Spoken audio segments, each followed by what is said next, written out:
महाराष्ट्राचे मुख्यमंत्री सुशंकरी म्हणून देणारे देवेंद्र फडणवीस काल सोलापूर जिल्ह्यामध्ये आलेले होते। काल आपल्याला माहीत असेल त्यांनी काल खासदार प्रणिताई शिंदे यांच्यावर टीका केली।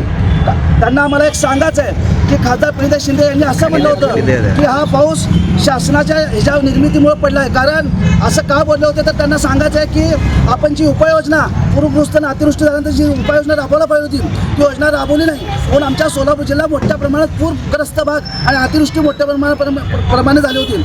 आणि काल आम्हाला सांगायचं आहे काल या विविध घोषणा या देवेंद्र फडणवीस साहेबांनी काल या जिल्ह्यामध्ये करून गेलेल्या आहे। काल त्यांनी सांगितलं की 32,000 कोटीचा पॅकेज मी महाराष्ट्राला दिलेला आहे। त्या 32,000 कोटीमध्ये तुम्हाला सांगतो 10,000 कोटी रस्त्याला दिलेले आहेत आणि 17,000 कोटी रुपये विम्याचे आहेत आणि 6,000 कोटी हे फक्त हे केंद्र शासनाचे आहेत। त्यांनी एक प्रकारे या शेतकऱ्यांची फसवणूक केली आहे। शेतकऱ्यांना भोपळा देण्याचं काम या फडणवीस सरकारने केलं आहे। आम्ही हेक्टरी 50,000 रुपये शेतकऱ्यांना द्यावे म्हणून आम्ही मागत होतो, परंतु हे तुटपुंजी सरकार फक्त 3 आणि 4,000 रुपये